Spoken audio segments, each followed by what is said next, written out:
मैं दंतेवाड़ा की बात करूं तो दंतेवाड़ा की स्थिति इतनी बद से बदतर हो चुकी है कि उसकी चर्चा करने से लोगों के दिलें फपक पड़ती हैं। कर्ज माफी का सवाल है तो कर्ज माफी किए हैं। आप यहाँ से कहीं भी जाइए, सड़कों का हाल बदहाल हो चुका है। परस्पर जाके किसानों से मिलिए, उनसे बातचीत कीजिए तो किसान बताएंगे, हम और आप क्या बताएंगे। शिक्षा, स्वास्थ्य और भ्रष्टाचार के खिलाफ लड़ाई। नमस्कार, मैं धर्मेंद्र सिंह। हम इस वक्त है माँ दंतेश्वरी की पावन धरा पर दंतेवाड़ा में।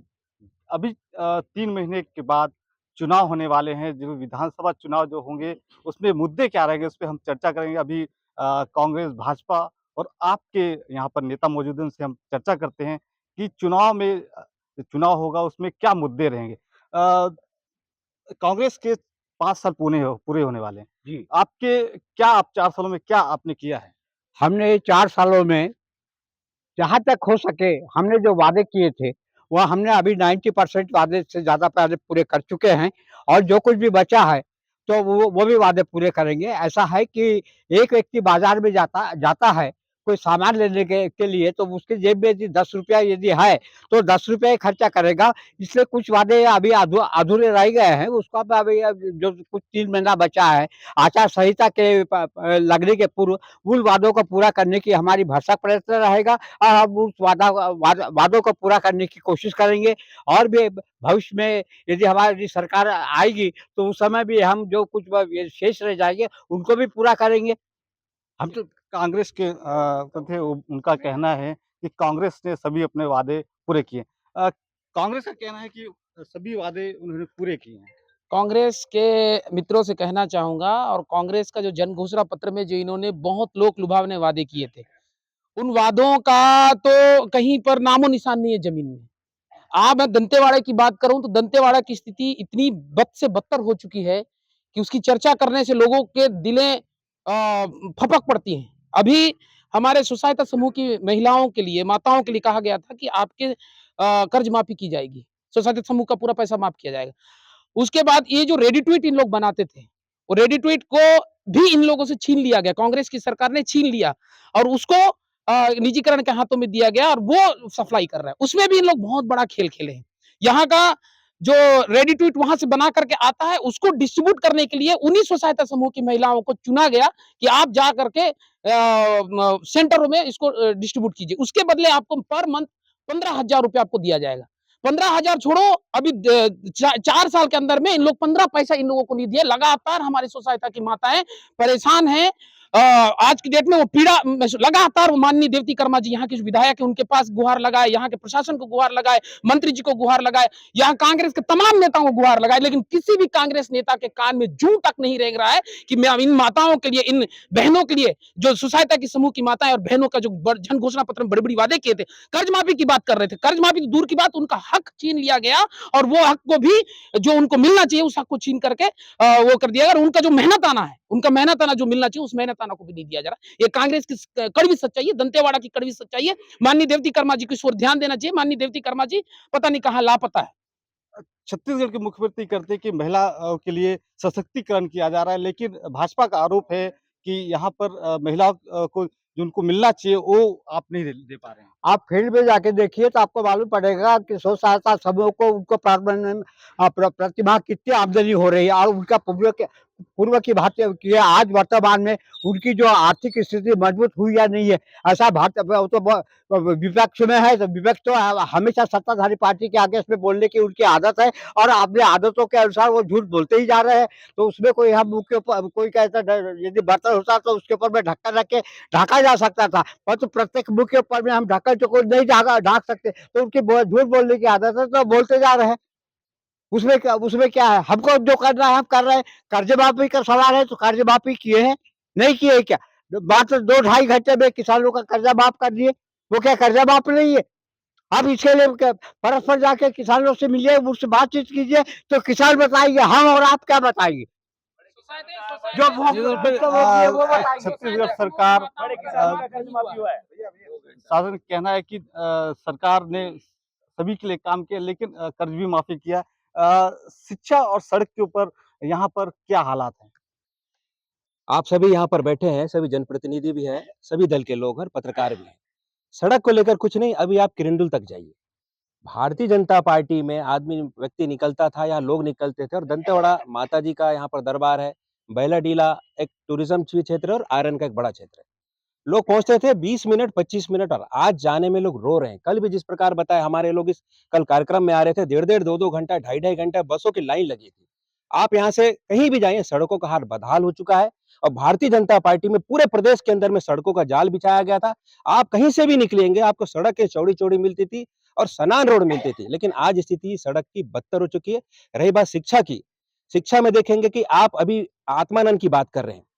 भारतीय जनता पार्टी में बने हुए स्कूलों में इन्होंने क्या किया, सिर्फ पेंट और रोगन किया है, वो भी निहायती भ्रष्टाचार के रूप में किया। आज अगर आप स्कूलों में घुसेंगे, तो उस बिल्डिंग में पानी पचर रहा है, जो इन्होंने पीओपी किया वो भ्रष्ट और गिर रहा है। आप घुस के देखिए यहाँ पर, शिक्षा में इन्होंने कुछ नहीं किया, सिर्फ नेम प्लेट लगा रहे हैं। पुराने समय में जो डीएवी खोला गया था, ऐसे संस्थाओं को शिक्षा में राजनीति नहीं होना चाहिए। जो अच्छा संस्था था उसमें इनको आगे बढ़ाना चाहिए था और कुछ नहीं, ये टोटल निजीकरण कर रहे हैं और यहाँ पर स्थिति शिक्षा, स्वास्थ्य की बदहाल हो चुकी है, सड़क की बदहाल हो चुकी है। अनिल, भाजपा का आरोप है कि सड़क, शिक्षा पर यहाँ पर कोई काम नहीं, जो भाजपा सरकार में हुआ था वही है, अभी हालात खराब हैं। देखिए, ये जो सड़क के मामले में बोला जा रहा है, इस सड़क का टेंडर 100 करोड़ का है। अब पहले सड़क थोड़ी सकरी थी और मार्च से ये काम चालू हुआ है। चूँकि काम चालू है, चालू स्थिति में काम मानता हूँ थोड़ी परेशानी होती है, लेकिन ये बन जाएगा तो काफ़ी कम समय में ये दूरी तय कर ली जाएगी और थोड़ा परेशानी तो बनते समय होती है। तो इसमें अपन ये नहीं बोल सकते कि अब बनेगा तो आदमी उसको तोड़ के ही बनाएगा ना। और भूपेश बघेल की सरकार एक ऐसी सरकार है जिसने हर जगह हर वर्ग का ख्याल रखा है। उन्होंने पूरे 90 विधानसभा में भेंट मुलाकात किया। उसके बाद मीडिया से वो आप रूबरू होते हैं हमेशा और समाज का जो अंतिम व्यक्ति है, जो जैसे महिलाओं का समूह नारी निकेतन और अपने देवगुड़ी का उत्थान जो पहले कभी नहीं हुआ 15 सालों में, वो देवगुरु का पूरा उत्थान हो रहा है।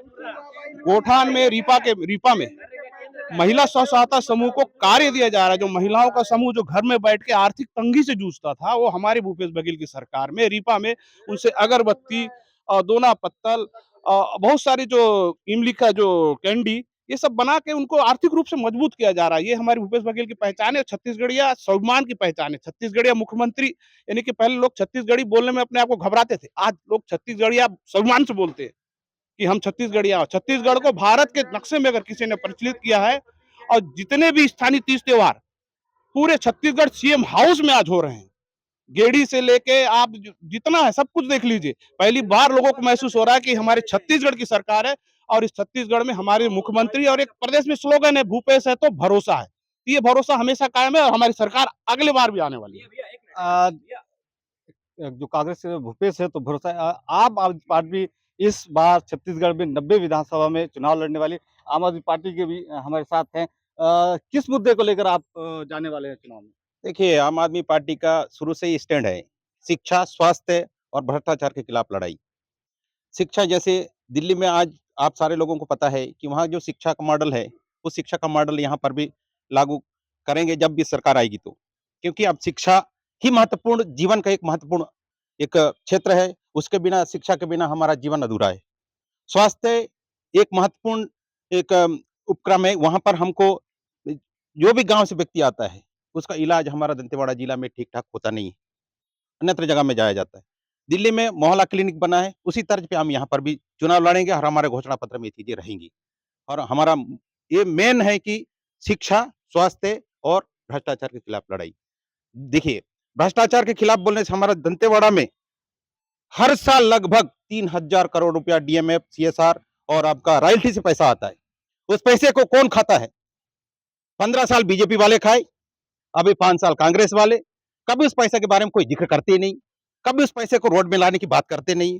कभी अभी जैसे बोल रहे थे सड़क की बात है, यहीं से जाइए, बाजार के पास से एक आपका रोड बन रहा है, बाजार के पास से वो रोड अभी तक कंप्लीट नहीं हुआ, 2005 का सैंक्शन है। क्यों नहीं हुआ? उस समय बीजेपी के समय भी नहीं हुआ, अभी भी नहीं हो रहा है। क्यों नहीं हो रहा है? इन पैसों का बंदरबांट करते हैं। मतलब ये भ्रष्टाचार यहाँ इतना ज्यादा अखंड सारे बीजेपी कांग्रेस वाले डूबे हुए हैं, जिससे वो निकलना नहीं चाहते हैं। तो ये हमारा मेन मुद्दा होगा हमारा चुनाव में उतरने का। आपके द्वारा कहा जा रहा है कि भाजपा हो या कांग्रेस? जैसा कि ये लोग कह रहे हैं, अभी की जो दंतेवाड़ा की वर्तमान स्थिति है, आज गाय यहाँ पर गोठान खोज रही है, युवा रोजगार खोज रहा है, पलायन का गढ़ दंतेवाड़ा बन चुका है। यहाँ पर पूरे छत्तीसगढ़ में यदि सबसे ज्यादा पलायन कहीं हो रहा है तो दंतेवाड़ा जिले से हो रहा है, जबकि यहाँ पर एक बहुत बड़ी राशि डीएमएफ के अंतर्गत माननीय मोदी जी के प्रयास से कि जिले में उसका एक बड़ा भाग खर्च हो, मगर यहाँ की स्थानीय विधायक की निष्क्रियता, ना तो उनकी कोई सोच है, ना कोई उनका विकास को लेकर की कोई नियत है।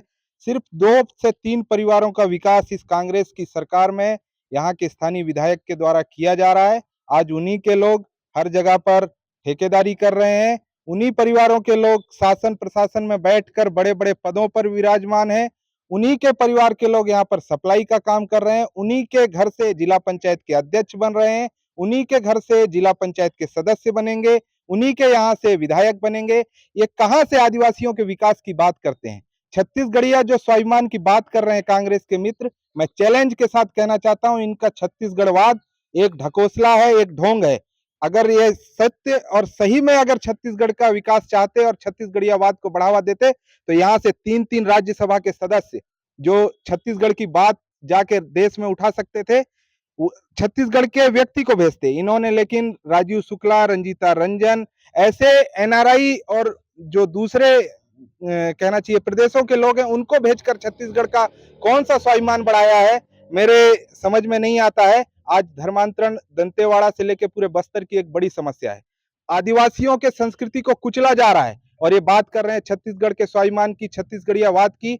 आज जातिवाद में इस प्रदेश को झोंका जा रहा है और एक विकास और शांति प्रिय जो हमारा छत्तीसगढ़ का टापू था उसको अंदर ही अंदर सुलगाया जा रहा है। और आने वाले समय में यदि मणिपुर या नॉर्थ ईस्ट में ऐसे जो राज्य हैं जहां पर धर्मांतरण के कारण आज जो समस्या है, आने वाले छत्तीसगढ़ में मुझे पूरा संदेह है कि दंतेवाड़ा से लेके बस्तर से लेके छत्तीसगढ़ को भी यदि मणिपुर के जो बुरे दिन अभी वहां पर हैं अगर देखना ना मिले तो आप मुझको कहना। जैसे कांग्रेस का आरोप है कि धर्मांतरण यहाँ पर हो रहे हैं बस्तर में। जी देखिए, हमारी सरकार अभी पिछले 4.5 पौने 5 साल से है और आप देखेंगे बीजेपी के 15 साल के कार्यकाल में जो इतने बड़े-बड़े चर्च हैं, ये 2 साल 3 साल के अंतराल में नहीं बने। ये बीजेपी के 15 साल में इन्होंने बस्तर के, छत्तीसगढ़ के अंदरूनी क्षेत्रों में इतने बड़े-बड़े चर्चों को बनने दिया और धर्मांतरण तो उसी समय से चालू हुआ है जब से बीजेपी का 15 साल है। हमारे समय में धर्मांतरण पे रोक लगी है। देवगुड़ी जो देवताओं का स्थान होता है आदिवासियों का, उसका हमने पुनरुत्थान किया है। हर देवगुड़ी के हमने पैसा दिया है और हम और देवगुड़ी का जो आप देख लिए कांसेप्ट है और रीपा के माध्यम से हम महिलाओं को यानी कि उनको स्वावलंबी बना रहे हैं। धर्मांतरण हमारे इसमें नहीं हुआ है। हमारे कार्यकाल में कोई धर्मांतरण हुआ है। जितने भी चर्च बने धर्मांतरण हुए सब बीजेपी के कार्यकाल में हुए। 15 साल भाजपा ने राज किया है, 15 साल भाजपा ने राज किया और 5 साल होने वाले हैं। 5 साल बनाम 15 साल क्या कहेंगे? 5 साल का ही आपको बता रहे हैं जो पौने 5 साल हुआ है। हम रेस्ट हाउस में जन संवाद में शामिल है। कांग्रेस के लोग तो मैदान छोड़ के भाग गए हैं। आदरणीय हमारे 2 जन भाई जी बचे हैं, दो जन बचे हैं। यहीं पे भ्रष्टाचार का मैं प्रमाण बताता हूँ। आज ये जुलाई महीना बीतने वाला है, ये हमारे आदरणीय कांग्रेस के संगठन वाले, पार्टी वाले देखिए पीछे जो है टैंकर खरीद के रखे हैं। ये किस साल के लिए? क्या इसको बाद में पेंट करके घर ले जाएंगे जिसमें लिखा हुआ है विधायक निधि? इसको भी आप लाइव दिखाइए। ये भ्रष्टाचार नहीं है कांग्रेस पार्टी का तो क्या है? ये टैंकर 4-4 5-5 यहाँ रखे हुए हैं, ये भ्रष्टाचार है कांग्रेस पार्टी का। बताएं क्यों रखे हैं ये भ्रष्टाचार का टैंकर? इसको अभी गर्मी में गांव में जिस गांव का नाम लिखा है गांव में देते तब पानी पीते। भारतीय जनता पार्टी केंद्र का मिशन है जल जीवन मिशन का अभियान पूरा करना है, घर घर में नल कनेक्शन देना है। ये टैंकर बना के यहाँ छुपा के रखे हैं कांग्रेस पार्टी वाले। क्यों छुपा के रखे हैं? जवाब दें इसका। भाजपा का कहना है कि 15 साल में जो काम हुए वही है, आपके 5 साल में यहाँ पर भ्रष्टाचार है। ऐसा है कि आरोप प्रत्यारोप तो ऐसा है कि अपोजिशन वाले लगाएंगे। जब हम अपोजिशन में थे, कांग्रेस पार्टी वाले अपोजिशन में थे, हम लगाते थे आरोप। आज भारतीय जनता पार्टी इसमें विरुद्ध में है, वो आरोप लगा रही है। ये टैंकर जो रखे हुए हैं, अब वो समय निकल गया, बरसात हो रही है तो पानी चल रहा है, हर जगह पानी मिल रहा है, इसलिए टैंकर रखे हुए हैं। और हो सकता है कि इन्हीं को देने के लिए रखे हो, इन्होंने मांग की हो, तो उसमें क्या हो गया? ये तो चलते रहता, ये तो चलते रहता है। हमारे साथ आपके नेता है, चुनाव में अब होने वाले हैं विधानसभा के 3 महीने बाद, उस पे आप किस मुद्दे को लेकर जाएँगे? अ, विकास शब्द अब दोनों पार्टियां कह रही 2001 से छत्तीसगढ़ में दोनों पार्टियों का शासन रहा है जब से छत्तीसगढ़ बना है। विकास शब्द का सबसे बड़ा मापदंड होता है उसको नापने का बीपीएल परिवारों की घटती संख्या। ये दुनिया के पूरी दुनिया में एक ही आंकड़े होते हैं जिसके आधार पर तय किया जाता है कि वास्तव में विकास हुआ कि नहीं हुआ। जब से छत्तीसगढ़ बना है तब से बीपीएल परिवारों की संख्या लगातार बढ़ रही है। तो विकास कहाँ हुआ ये दावा मेरी समझ के बाहर है। बजट लगातार बढ़ रहा है। संरचनाओं में कहीं पर भी तकनीकी स्थायित्व तो नहीं है, तो निर्माण से विकास को जोड़ा नहीं जा सकता। दारू की खपत 2001 जब शासन भाजपा आई थी 48 करोड़ का लगभग आय था दारू से, आज 3000 करोड़ से ऊपर आय हो गया। तो कैसे आप बोलेंगे कि सामाजिक और सांस्कृतिक रूप से स्थायित्व यहाँ पर आ रहा है छत्तीसगढ़ में? शराब की खपत बढ़ रही, मतलब कहीं पर संस्कृति चोट खा रही है हमारी। उसके अलावा आप देखेंगे कि माननीय न्यायालय में कंटेम्प्ट ऑफ कोर्ट की संख्या कितनी है। मतलब सीधी बात की प्रशासनिक तौर पे भ्रष्टाचार छत्तीसगढ़ बनने के बाद लगातार बढ़ा है। उन आंकड़ों से पता चलता है साफ-साफ। यदि हम देखें कि आरटीआई के एप्लीकेशन की संख्या आप देखें 2003 से जब से लागू हुआ 2006 से लेकर अभी तक लगातार आरटीआई की एप्लीकेशन की संख्या बढ़ती जा रही है। मतलब प्रशासनिक योजनाओं में भ्रष्टाचार है, तभी आम जनता आवेदन लगा करके चीज़ों को जानना चाहती है। और कितने आरटीआई के जवाब इन दोनों प्रशासन में दिया गया और कितने वहाँ पर आयोग में पहुँचे और कितने में आयोग में फैसला हुआ और कितने फैसले विधि सम्मत हैं। ये सब चीज़ें आंकड़े देखेंगे अपन तो पता चलेगा कि विकास और आम आदमी के बीच का जो गैप है और भ्रष्टाचार और आम आदमी के विकास के बीच का गैप है वो स्पष्ट होता है इससे कि विकास नहीं हो रहा। बजट जो है वो केवल व्यय किया जा रहा है कुछ लोगों के लाभांश के लिए। आम आदमी तक सही मायने में विकास नहीं पहुंच पा रहा है। कहीं भी आज भी गरीब लोगों के पास वही समस्याएं हैं, वही, जबकि बजट राज्य सरकार 2001 से लेकर अभी देखा जाए तो लगभग 100 गुना बजट बढ़ चुका है व्यय का हमारा। किसान मोर्चा के हमारे साथ सदस्य छत्तीसगढ़ की सरकार कहती है कि किसानों के लिए सरकार ने बहुत काम किया और हर क्षेत्र में किसानों को लाभ मिल रहा है। आप क्या कहेंगे इस पे? बीजेपी भी राह गलाती है कि किसानों के हितैषी और उस क्षेत्र के निवासरत ग्रामीण के हितैषी करते हैं। कांग्रेस और बीजेपी एक ही कार्य में, एक ही पटरी में चल रही है, कोई अलग नहीं है। और इस क्षेत्र में जो किसानों के जमीनों से सिलरी पाइप जो विस्तारित हो रही है, ना ग्राम सभा के अनुमति प्राप्त है, ना उन किसानों को मुआवजा मिला है, ना आज तक किसानों का पूछ परख नहीं है। तो किस प्रकार किसान हितैषी कांग्रेस पार्टी भी बोलती है और बीजेपी पार्टी भी बोलते हैं। अभी जो निर्माण कार्य शुरू हुए हैं नदी तट पर, पहले काम शुरू होता है, पर्सनालिटी शुरू करवाती है, उसके बाद टेंडर निकालती है। तो कहा जा सकता है यहाँ विपक्ष भी गायब है और सत्ताधारी भी गायब है। तो ये दोनों मिलके जनता का पैसा को बंदरबाट करने में लगे हुए हैं। ये दोनों जनता हितैषी नहीं है। हमारे साथ कर्मचारी भी हैं जो हड़ताल पर हैं।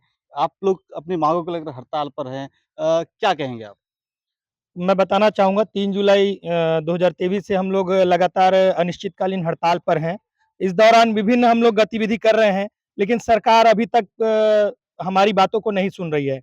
मैं बताना चाहूँगा 2018 के पूर्व जब यही सत्ताधारी पार्टी विपक्ष में हुआ करती थी, हमारे मंचों पर आकर बड़ी-बड़ी घोषणाएँ करती थी। माननीय उप मुख्यमंत्री जो हैं टीएस सिंहदेव, उन्होंने कहा था कि हमारे पास पूरे आंकड़े सेट है, छत्तीसगढ़ की कोई वित्तीय स्थिति खराब नहीं है। हमारे पास पर्याप्त बजट होगा, है ना? 10 मिनट में हम ऐसे उँगलियों में गिनाते थे कि हमारे पास ये स्थिति ऐसी है, लेकिन आज सत्ता में आने के बाद हमारी मांगों को अनसुना किया जा रहा है। बताई जा रही केंद्र का रोना रोया जा रहा है। ये कहाँ तक जायज़ है? मैं वही दोनों पार्टियों से पूछना चाहूँगा कि क्या कर्मचारी वर्ग केवल ठगे जा निकले हैं? भाजपा और कांग्रेस के सभी नेता 5 साल बनाम 15 साल, क्या कहेंगे आप? देखिए, पिछले 15 साल में कहीं कहीं भी हम लोगों को ऐसा लगा नहीं कि हम लोगों की सरकार छत्तीसगढ़ की सरकार है, छत्तीसगढ़ियों की सरकार है। जब से मुख्यमंत्री भूपेश बघेल आए हैं, एक छत्तीसगढ़िया मुख्यमंत्री, एक किसान पुत्र आए हैं, तब से सारे 30 त्योहारों में छुट्टी दी जा रही है। सारे 30 त्योहार सीएम हाउस में परंपरागत रूप से मनाए जा रहे हैं और एक छत्तीसगढ़िया को अपने आपको छत्तीसगढ़िया बोलने पे सम्मान महसूस हो रहा है। लोग गर्व से कहते हैं कि भूपेश है तो भरोसा है, और आगे का नारा और लोगों ने लगा दिया है, कहो दिल से भूपेश फिर से। तो भूपेश बघेल की जो सरकार है, बीजेपी के 15 सालों के सरकार के ऊपर हमारा 4.5 पौने 5 साल का सरकार, भूपेश बघेल सरकार समाज के हर वर्ग को देख रही है। कोई भी वर्ग अछूता नहीं है, सारे समाज के वर्ग को, महिलाओं को, युवाओं को, बुजुर्गों को, हर समाज, जाति धर्म के लोगों को सारा बराबर साथ लेके अभी आज ही रायपुर में युवाओं से संवाद चल रहा है। इससे पहले भेंट मुलाकात 90 विधानसभा में करने वाले हमारे मुख्यमंत्री, हर विधानसभा में एक रात रुकने वाले हमारे मुख्यमंत्री, जिस जगह पे आज तक मंत्री नहीं पहुंचा बीजेपी का, हमारे मुख्यमंत्री वहां पहुंचे। ये हमारे मुख्यमंत्री की देन है। और छत्तीसगढ़िया स्वाभिमान की पहचान अगर कोई है तो भूपेश बघेल है, माननीय भूपेश बघेल है। भूपेश है तो भरोसा है, सारे प्रदेश में नारा चल रहा है। भूपेश है तो भरोसा है। हमारे कांग्रेस के मित्र ने कहा, लगातार उनके उस मुखर बिंदु से सुनने में आ रहा है कि छत्तीसगढ़िया तीज त्योहार के स्वाभिमान की बात कर रहे हैं। आप सभी को मैं बताना चाहता हूं कि 50 से 60 साल केंद्र से लेकर राज्य तक में कांग्रेस की सरकार थी। इस प्रदेश और छत्तीसगढ़ के अगर किसी के सम्मान किसी ने किया तो भारतीय जनता पार्टी ने किया। और छत्तीसगढ़ की स्थापना प्रधानमंत्री अटल बिहारी वाजपेयी इस प्रदेश की, छत्तीसगढ़ की जनता के उनके समर्थन, उसको आशीर्वाद दिया। इस प्रदेश का जो निर्माण है भारतीय जनता पार्टी ने किया है। अटल बिहारी वाजपेयी जब देश में प्रधानमंत्री थे। और रही बात ये जो तीज त्योहार की बात कर रहे हैं, अनियमित कर्मचारी वहां पर बैठे हैं। आज वो सड़कों पे, वहां पर पानी में, गर्मी में, रायपुर में बैठे हैं। पहले वो रायपुर में धरना देते थे, उनको उठा के 50 किलोमीटर दूर भेज दिया गया। वहां परिवार कैसे जाएगा? अनियमित कर्मचारियों को बोले 10 मिनट में नियमित करेंगे। उनको नियमितीकरण से मतलब है, आप उनको ठग रहे हो, बेवकूफ बना रहे हो। आज टीएस सिंहदेव बोल चुके कि मैं अगले घोषणा पत्र में अब मैं अध्यक्ष नहीं बनूंगा समिति का। क्यों? क्योंकि आपको पता चल गया है कि आप ठगने का काम कर रहे हो। आपने बेरोजगारी भत्ता का बात किया, पूरे 5 साल आपने नहीं दिया। आपको तो शुरुआत 10 मिनट के बाद आपको नियमितीकरण करना चाहिए था। 10 मिनट में शराबबंदी करना चाहिए था। 10 मिनट के अंदर सरकार में आने के बाद आपको बेरोजगारी भत्ता देना था। आपने लोगों को सिर्फ ठगा है और एक ढोंग का चोला छत्तीसगढ़िया के नाम पे किया है। स्थापना भाजपा और अटल बिहारी वाजपेयी ने किया है। छत्तीसगढ़ का सही सम्मान अगर किसी ने किया है तो भारतीय जनता पार्टी ने किया है। लगातार बात चले, जी क्या कहेंगे? कर्मचारियों के बारे में कांग्रेस पार्टी और कांग्रेस सरकार जो घूम घूम के ढिढोरा पीट रही है, दंतेवाड़ा में पूरे मुख्यालय में, जिला मुख्यालय में घूम के देखिए, कर्मचारी अपने घर में झिल्ली बांध के रह रहे हैं। घर से ड्यूटी करके जाते हैं, उसके बाद कमरा में उनके परिवार वाले के साथ फिर से वो जो झाड़ू लगाते हैं, पोछा लगाते हैं। कब करंट मारता है इसका होश कांग्रेस सरकार और कांग्रेस संगठन को नहीं है। देखिए फोटोग्राफ हैं, कहाँ के दंतेवाड़ा मुख्यालय कर्मचारियों के जिल्ली बांध के रह रहे हैं। काहे की हित ऐसी है? तो भ्रष्टाचार करके अपना घर भर रहे हैं और हर जगह भ्रष्टाचार है इनका। भाजपा का आरोप है कि हर तरफ भ्रष्टाचार है। इससे ज्यादा कुछ नहीं किया। मैं तो बार बार बोल रहा हूँ कि इसको जो बोल रहा है, ये बोल रहा है, इसकी आदतों में है, उससे कुछ नहीं है। हमको जो करना था वो तो हम कर ही रहे। हम जनहित में काम कर रहे हैं। अब इनको आरोप लगा रहे हैं, अब उसको तो नहीं कहा जा सकता। पर तो हमारी सरकार यथावत प्रदेश के आखिरी इंसान तक जितनी सहायता हो सकती है वहां तक अपनी योजना को पहुंचा रहे हैं और उनको लाभ दे रहे हैं। आपको नहीं दिख रहा है? दंतेवाड़ा विधानसभा में भाजपा और कांग्रेस और सीपीआई सभी ने यहाँ के विधायक रहे हैं, लेकिन अब आने वाले चुनाव में अब देखना होगा कि यहाँ पर भाजपा और कांग्रेस आपने अब यहाँ पर एंट्री किया है। देखते जो आने वाले विधानसभा चुनाव है उसमें कि जनता किसको चुनती है।